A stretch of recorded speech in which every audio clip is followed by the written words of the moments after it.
Gente, é muito bom estar aqui com vocês, nessas janelinhas. E é muito bom também pensar que nós vamos falar sobre presença, sobre ocupar, sobre estar, né? E a gente está, assim, hoje conectado por essas janelas virtuais.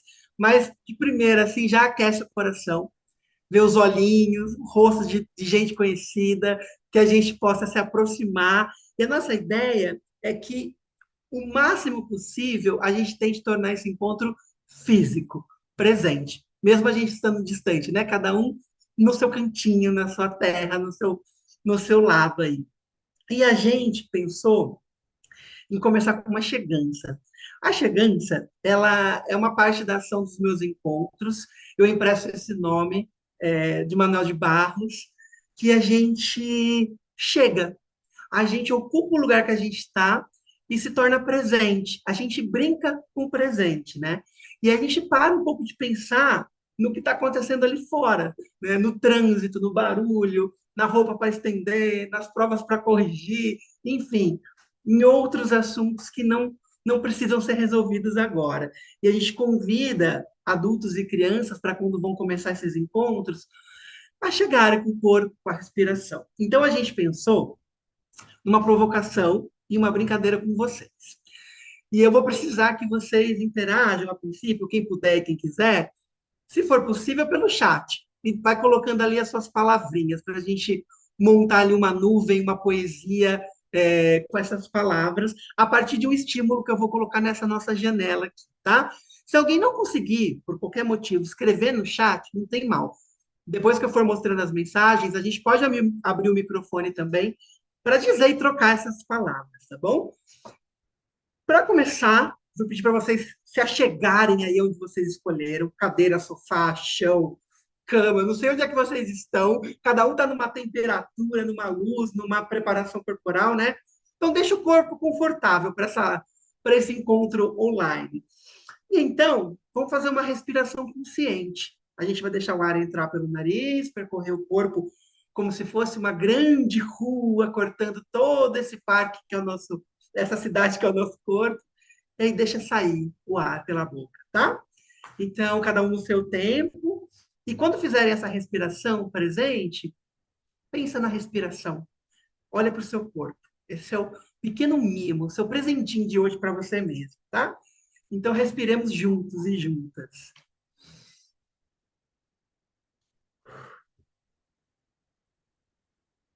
É tão bom que vamos fazer duas vezes, né?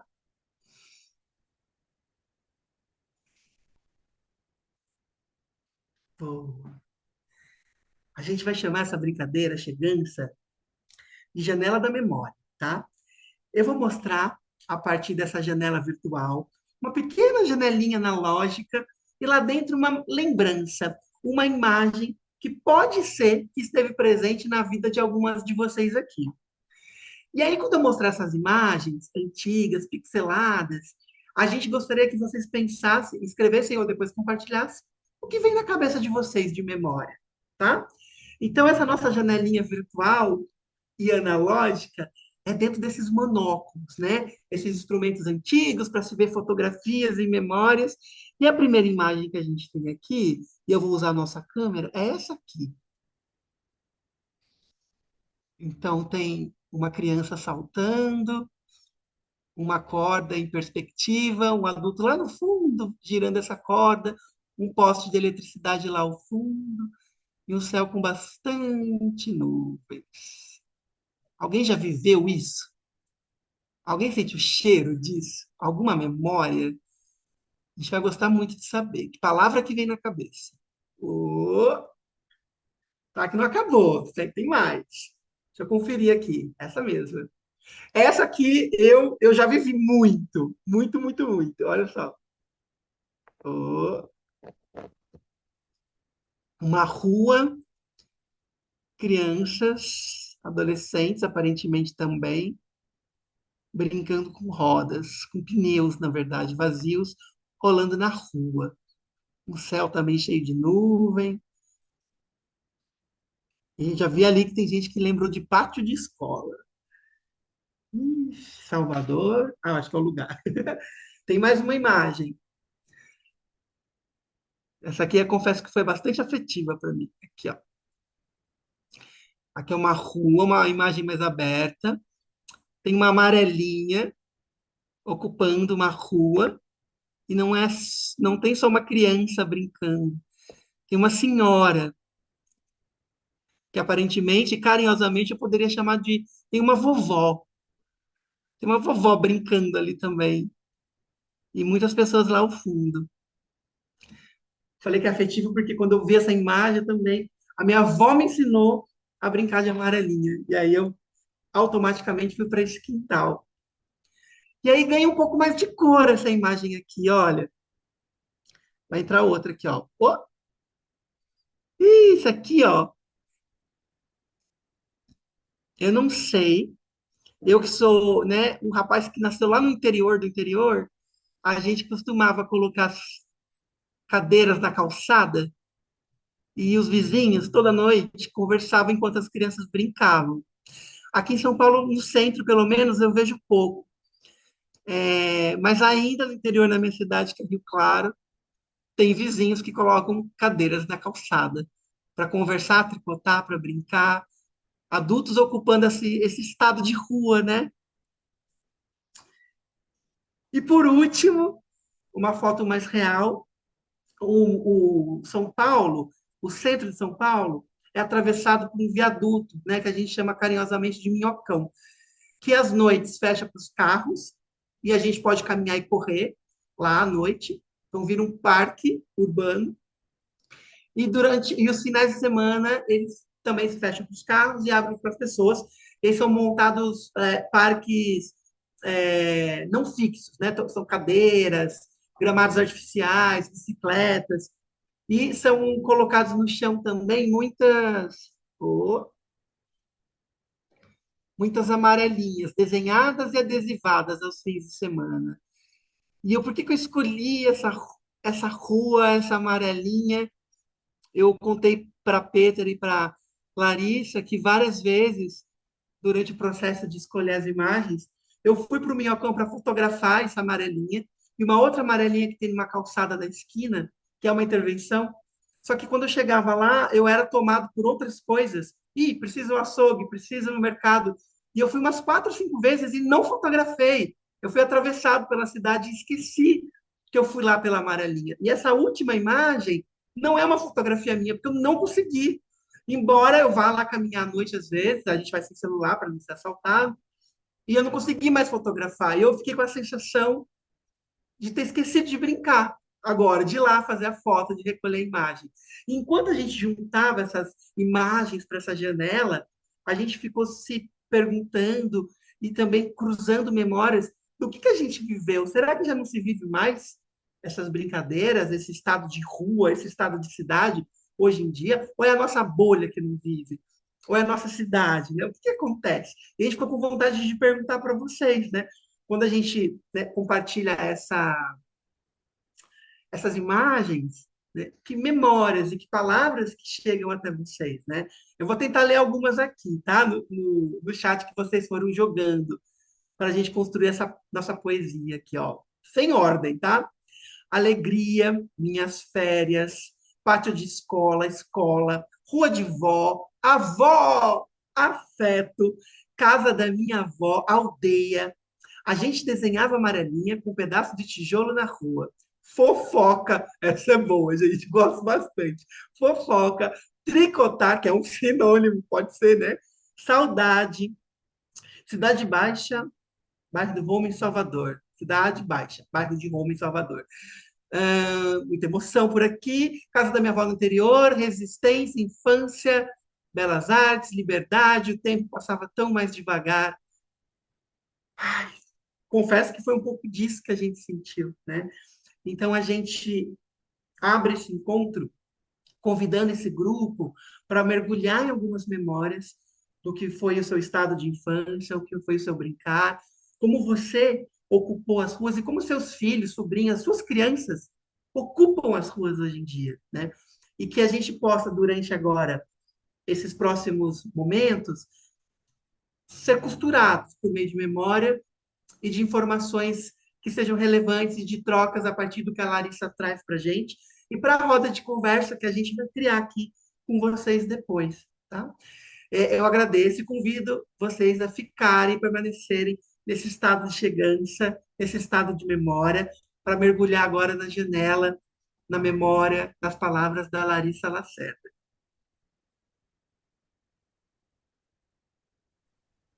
Olá, boa noite. Boa Obrigada, noite. Tiago, por essa oportunidade de acessar emoções relacionadas à alegria, à felicidade, à nostalgia. Também quero agradecer o convite do Peter pela Movie Book, e agradecer a presença de vocês todos que estão aqui. Olá, sejam bem-vindas. É um prazer falar para vocês, com vocês. Confesso que está difícil aguentar a emoção de pessoas tão queridas, mas vamos lá. Agora eu só quero fazer da palestra com o Thiago junto, porque ele chega e a gente já chega chegando. Eu vou compartilhar aqui a tela. Bom, infâncias em movimento, como o espaço urbano afeta o brincar fora da telas. As crianças de hoje também brincam, mas brincam de forma diferente. O aparecimento das novas tecnologias, a institucionalização dos tempos livres, a falta de contato com a natureza, a inexistência de espaço livre para brincar, a diminuição de autonomia de mobilidade, a densidade de tráfego de carros, são alguns constrangimentos, são algumas limitações atuais que impedem as crianças de terem acesso ao brincar livre, ao jogo livre. Isso diz respeito, então, ao que a gente vai falar aqui, que é esse processo de urbanização. Falar desse tema envolve três é, pilares: brincar, tecnologia e cidade. E aí, um dado que me deixou um pouco surpresa é que quase 90% da população brasileira, a partir do censo de 2022, reside em áreas urbanas. E metade dessas pessoas, em 2010, provavelmente era uma população menor, afirmam se sentirem inseguras nas cidades em que vivem.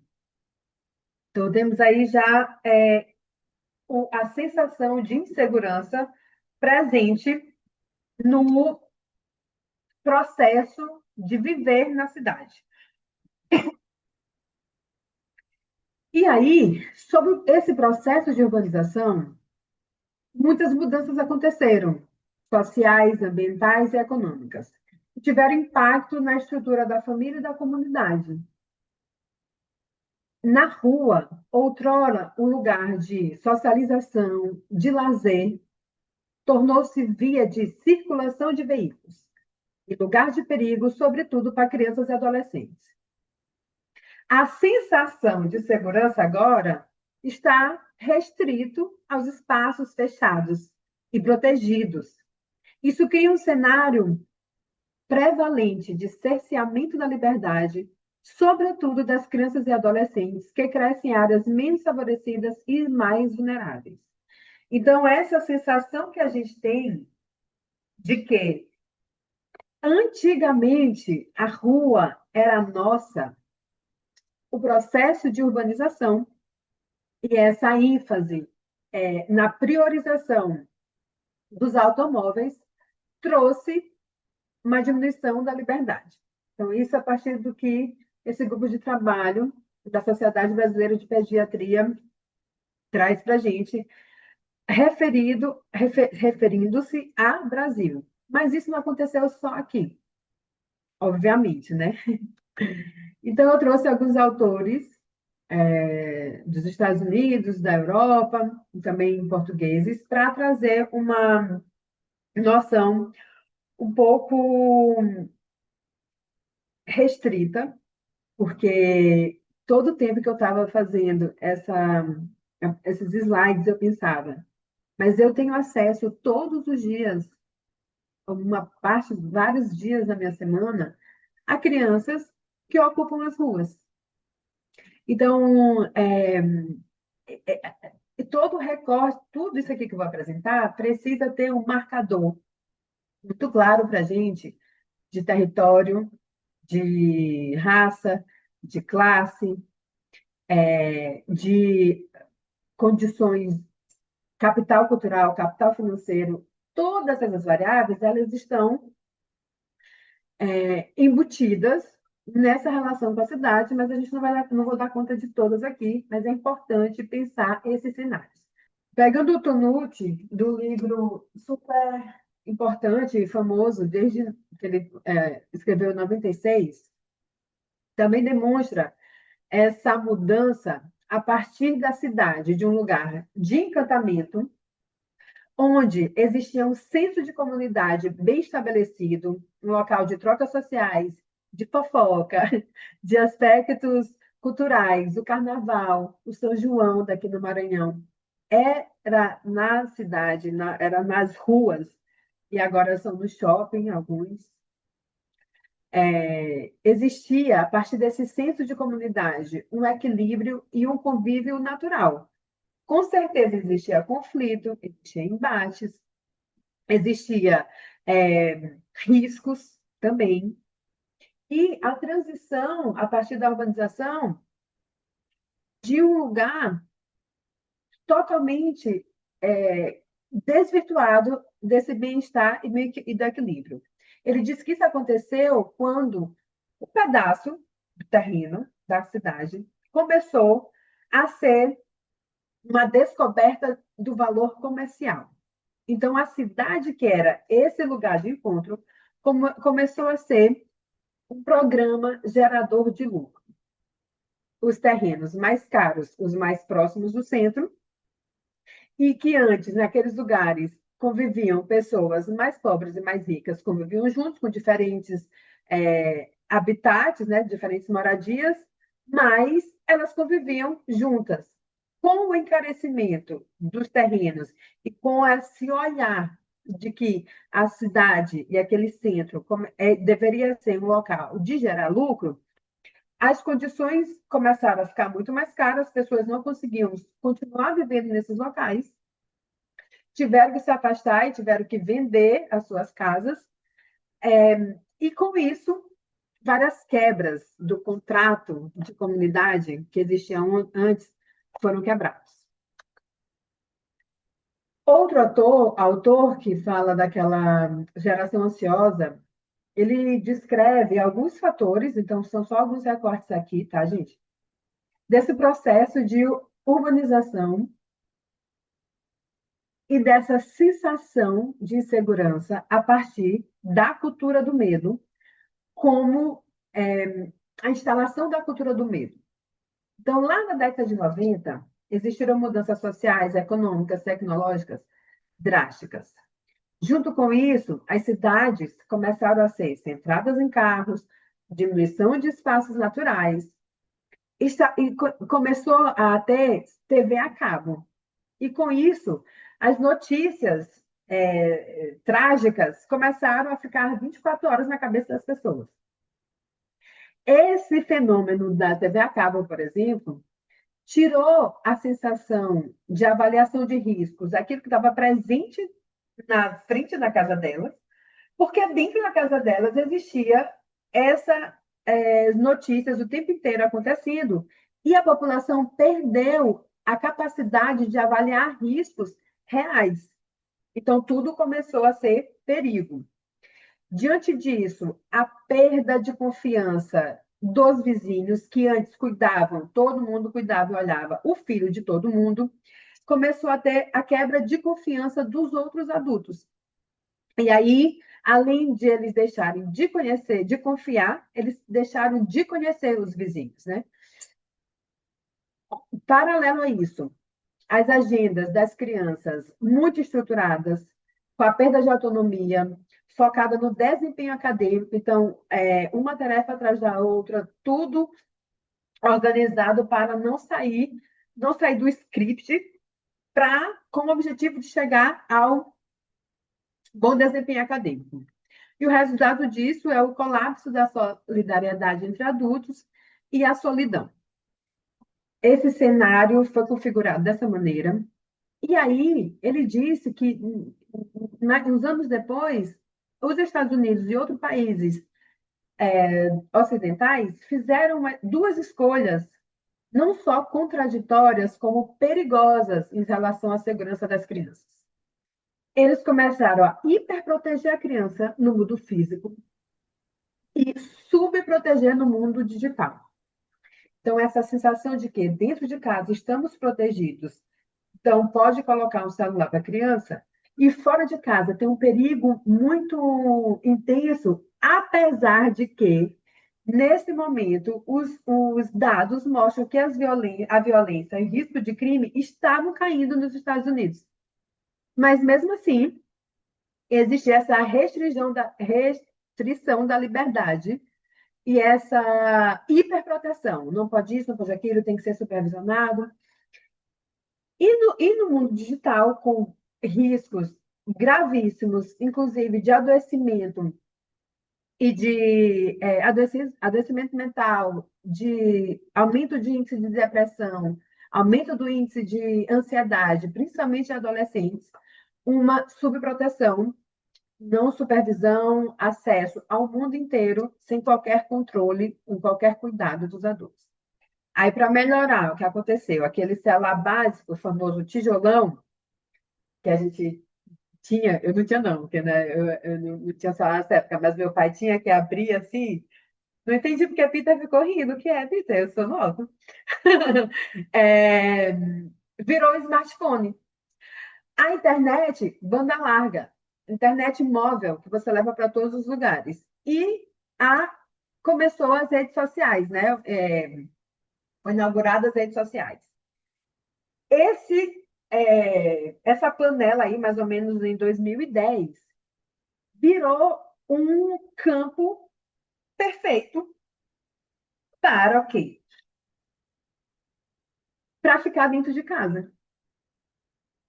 Enquanto isso, fora de casa, uma cidade hostil à infância, uma sensação de medo sempre.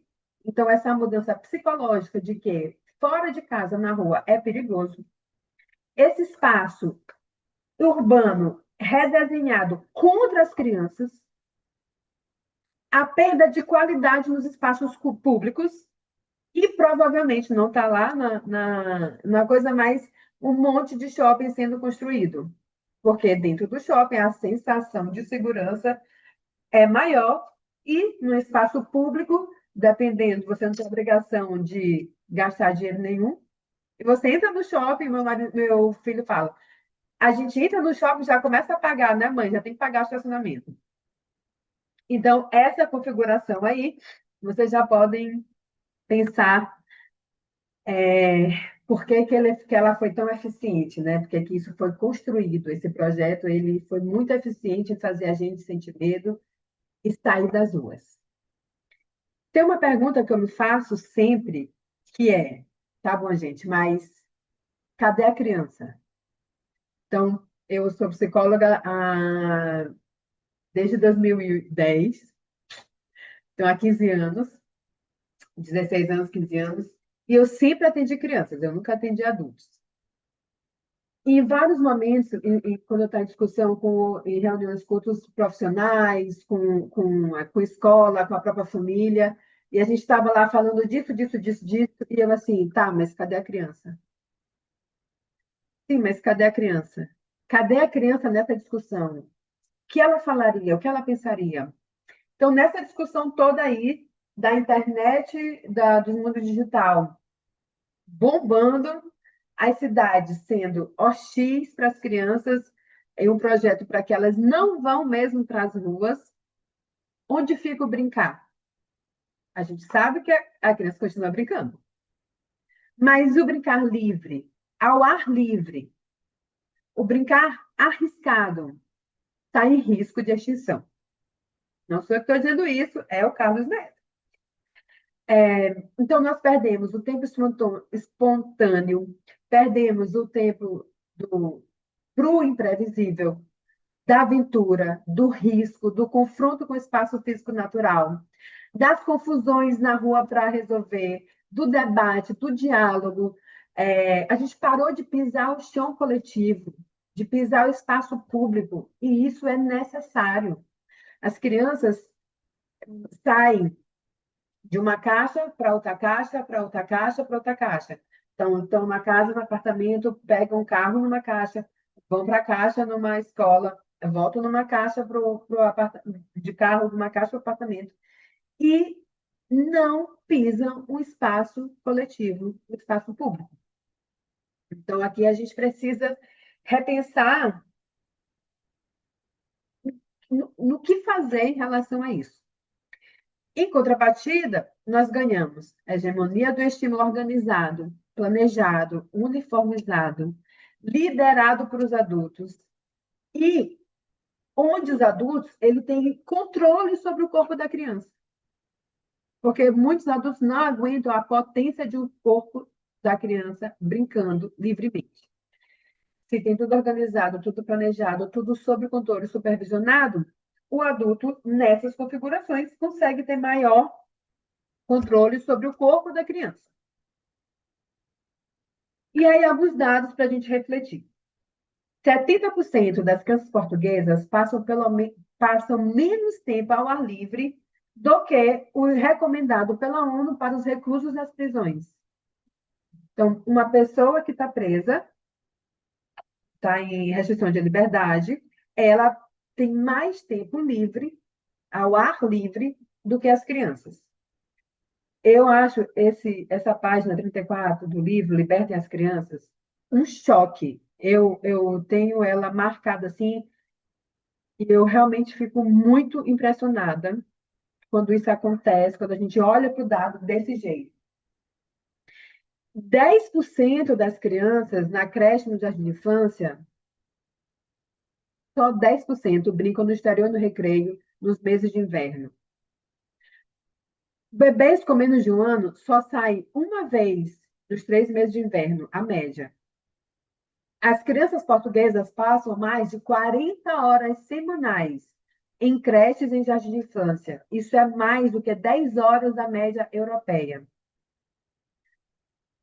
E nos últimos 20 anos, as crianças perderam 8 horas de brincadeiras livres por semana. Por que as crianças precisam passar tanto tempo na creche?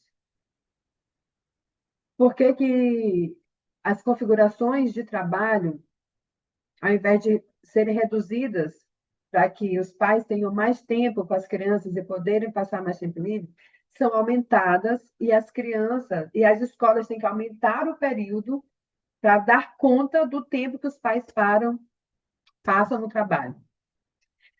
73% das crianças portuguesas de 3 a 5 anos passam mais de 60 minutos por dia em contato com telas. 36% de 6 a 10 anos passam 2 horas por dia durante a semana. 78% das crianças brasileiras de 0 a 3 anos e 94% de 4 a 6 anos utilizam telas diariamente. 94% de 4 a 6 anos. Não sei onde foi feito esse. Não sei que foi esse público que eles pegaram, mas isso aqui me assusta. Em média, crianças de 2 anos passam quase 3 horas por dia em frente às telas. Aqui, ó. Fábrica de Creativos Digitais. A Fábrica de Creativos Digitais. Ler esse livro. Quer dizer que a gente precisa mesmo ter noção do que acontece. Então, as crianças precisam aprender a administrar o seu corpo no mundo físico, antes de começar a passar horas no mundo virtual. É o que Carlos Neto fala. Mas como fazer isso se temos uma urbanização limitadora? Se temos uma cultura de segurismo, que é o que ele coloca, que é essa segurança acima de tudo. Como que a gente vai fazer isso combatendo esse aumento de notícias sensacionalistas? Como que a gente vai combater uma proteção excessiva, um controle absoluto e uma monitorização sem fim? como que a gente vai resistir, tentar mudar uma sociedade adversa ao risco, ao brincar arriscado. Então, como ele fala, nós precisamos libertar as crianças, e a gente aqui faz coro a essa fala, e é por isso que a gente está aqui, e por isso que a gente quer conhecer pessoas que querem também fazer algo sobre isso. Nós precisamos libertar as crianças para brincar mais tempo, sem direcionamento do adulto, seja em casa, na rua, na escola ou na cidade. Libertar as crianças para desenvolver a literacia, esqueci como é que fala em Portugal. O letramento motor e lúdico. Precisamos libertar as crianças da falta de autonomia e de mobilidade. A gente precisa permitir o erro, o brincar arriscado, interagir com o diferente, o experimentar sensações, texturas que não vai ter em casa. A gente precisa deixar as crianças sentir o cheiro das estações, os odores, o fedor, o esgoto, saber pular o esgoto, reconhecer que aquilo é uma água que tem que ser saltada, que não pode ser pisada. A gente precisa oferecer a oportunidade da criança saber avaliar os riscos, entender que o carro dessa cidade daqui não para quando a gente vai atravessar, o carro de outra cidade para. Que em determinados contextos da cidade, as pessoas brincam de futebol na rua, as meninas e as meninas botam as travinhas na rua e brincam, independente se passa carro, o carro tem que desviar a rota. Mas se fizer isso em outros lugares, não vai ser respeitado. Como é que a gente vai dar a oportunidade da criança correr a raiva, andar a alegria, pular a frustração? Como é que a gente vai dar a oportunidade da criança sentir a cidade a partir do direito que ela tem de viver como cidadão dali, como cidadã? Como que ela vai se sentir pertencente no espaço que ela não ocupa? Mas aí, então, o que é que a gente tem que fazer? Eu pensei, didaticamente, que existem dois tipos de mudança. Uma mudança mais macro e a mudança mais micro. Então, a gente precisa, essas mudanças dependem da necessidade de implantação de uma política ativa na defesa do direito a brincar, ao lazer, ao tempo livre, o direito à cidade. Então, políticas públicas que pensem e preservem isso. Repensar a cidade significa ter um projeto de futuro e preparar um desenvolvimento sustentável. Futuros que são plurais, com alternativas diversas. Não dá para pegar um modelo e querer implementar em tudo, porque isso não vai funcionar. Você quer uma mudança macro, sistemática, por fatores complexos, a solução também vai ser complexa. E vai envolver muitas ciências, muitas áreas diferentes, muitas discussões, muito jeito de pensar, muitas decisões. A gente precisa redução do espaço para carros. Eu acho que isso é o mais urgente. Eu morei em Viena, na Áustria, e lá eles fazem de tudo para ser muito ruim ter carro. É muito caro ter carro, é muito ruim estacionar. Muitas áreas são proibidas. A gente levou mais multa em 10 dias. Primeiro que a gente entende alemão, né? E também porque realmente as pessoas fazem de tudo para a gente não usar carro. Então, além do transporte público coletivo ser muito bom, é tudo complicado para quem usa carro lá. Então, a mesa é dificultar a vida para o carro e facilitar para o pedestre, para os peões. Conservação e integração da natureza na rotina urbana, com políticas públicas focadas na mobilidade ativa e segurança viária. A garantia na qualidade dos espaços públicos de áreas vulneráveis. Qualidade dos espaços públicos. Avaliação, planejamento participativo. Incluir a criança, a comunidade nas decisões. Então, a gente perdeu pequenos espaços, pelo menos aqui, quando eu era criança, tinha as associações de moradores. Hoje não tem mais. quem decide é ninguém. É o prefeito que resolve fazer uma coisa, e não há uma discussão para quem mora lá, se a gente precisa retornar isso. Quem mora e quem vive lá tem que ter o espaço para ser ouvidos e participar das decisões. Existe uma lista, Ana, olha aí a foto. Existe uma lista de pontos que faz uma cidade ser amiga da criança.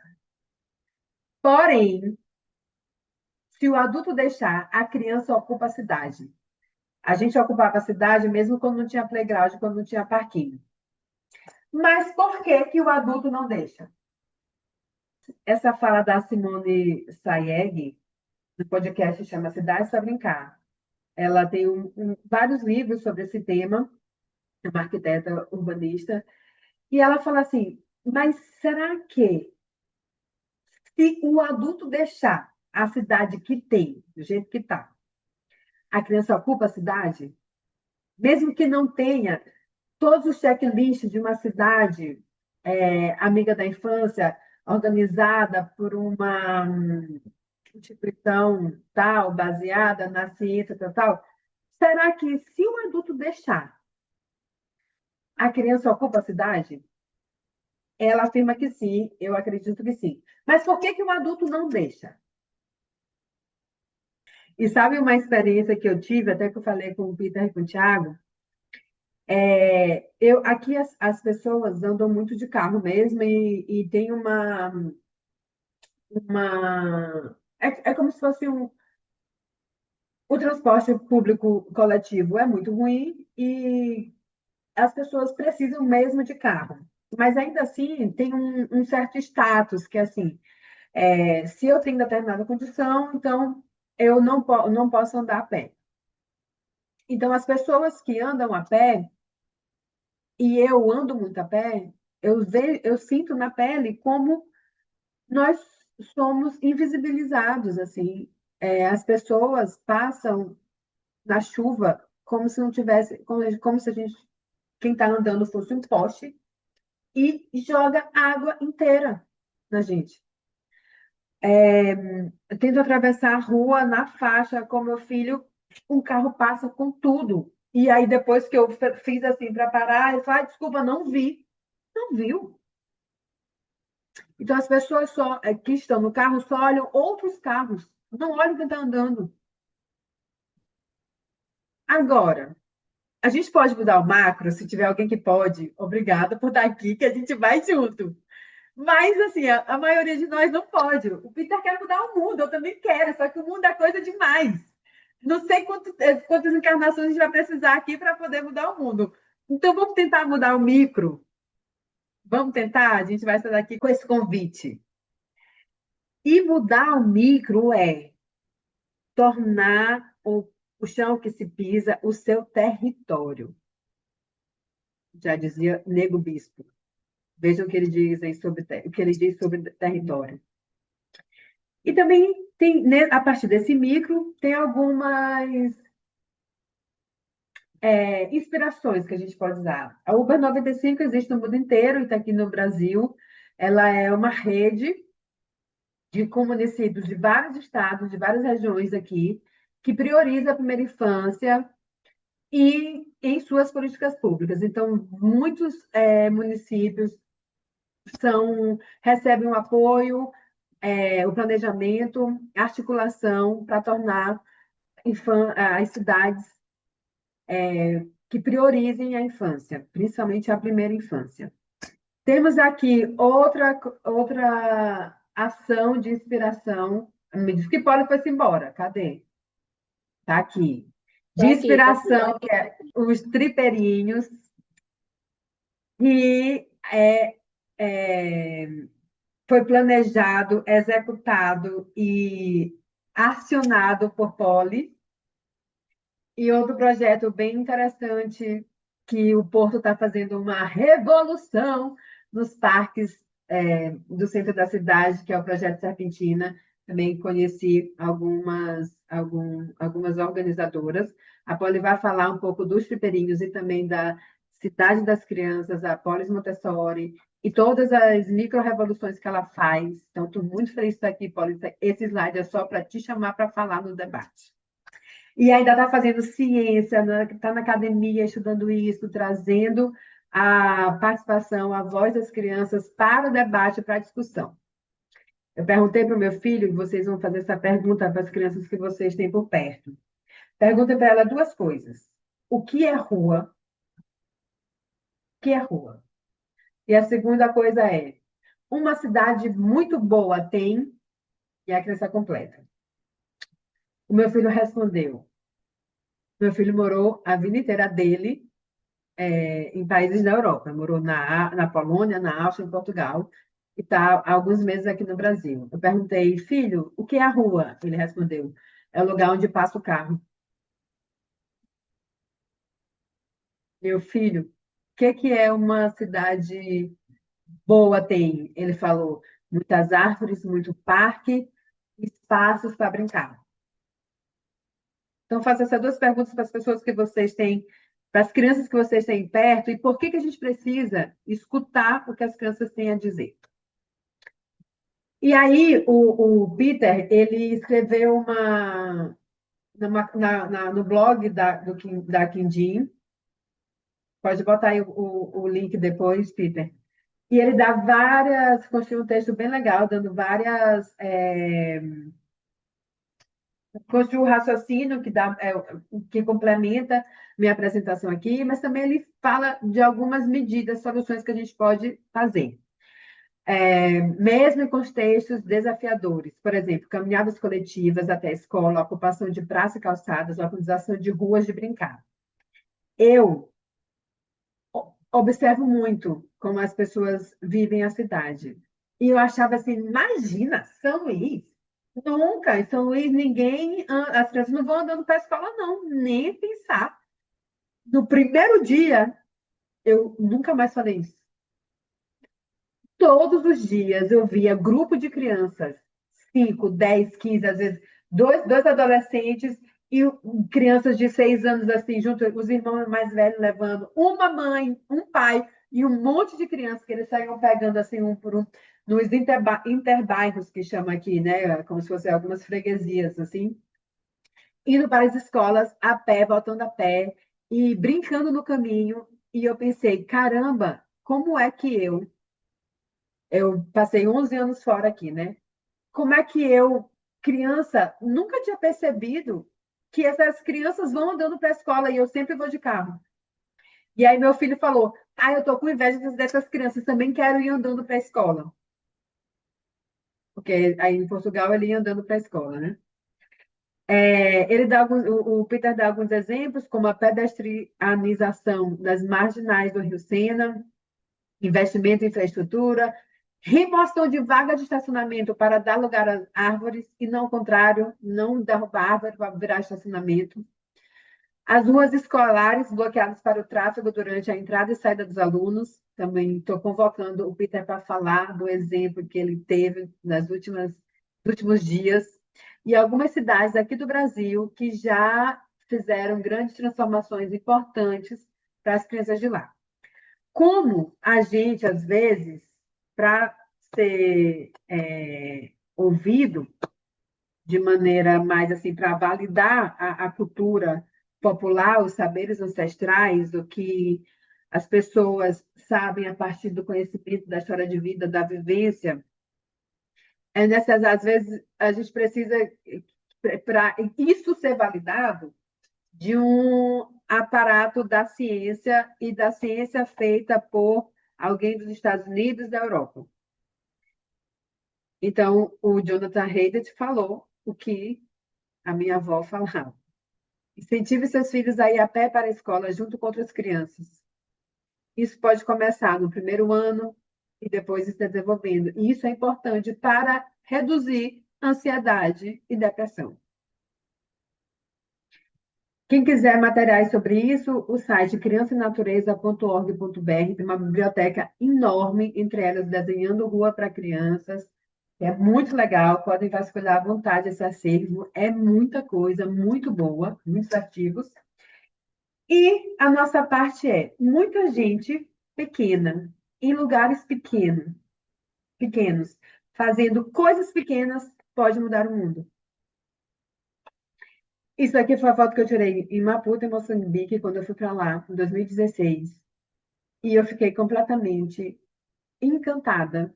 Eu fui nesse parque, é um parque público da cidade, cruza a cidade, e esse professor estava dando aula para esses adolescentes, acho que são jovens universitários, assim, no meio do parque. Então, eles com material, com o computador aberto, com os livros.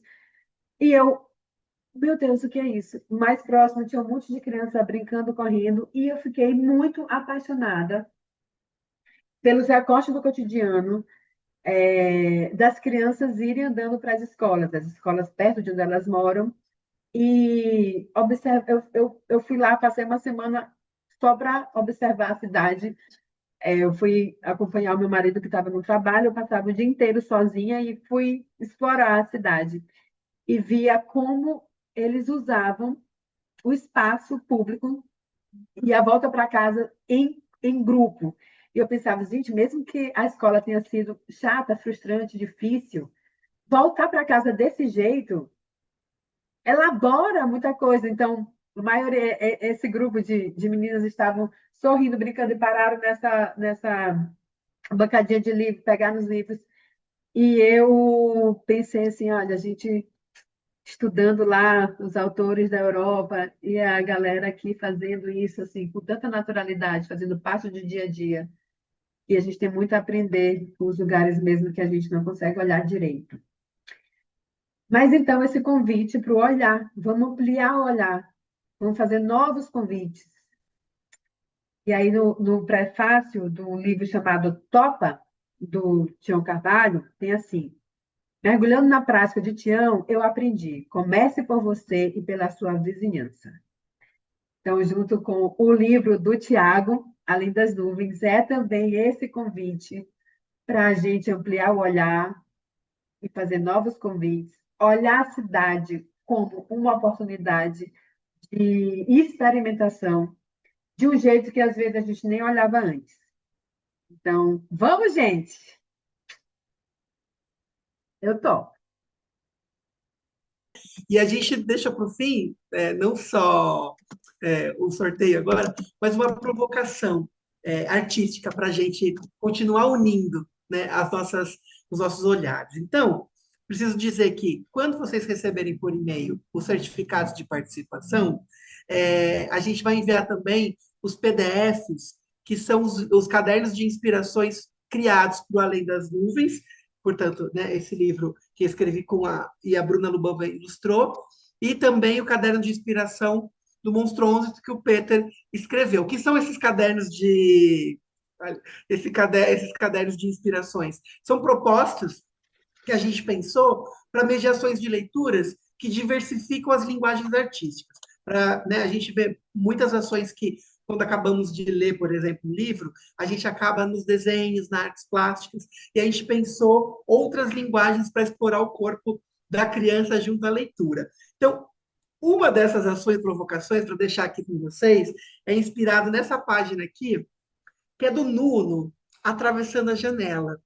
Ele saindo da janela virtual que ele estava abduzido e voltando para a rua que lhe era possível, para a imaginação e contato físico com outras pessoas. Então, a nossa provocação é o seguinte: para que nos próximos dias, quando vocês estiverem nas janelas de vocês, de casa, do carro do trabalho, do percurso, se vocês tiverem em algum momento possibilidade de registrar imagens do que, através dessa janela, o que é feito para a criança na cidade. Esse percurso que você está fazendo, na escola, em casa, enfim, olhando pela janela, o que você percebe ali que é para a criança? E aí, o que a gente queria? É a parte mais difícil.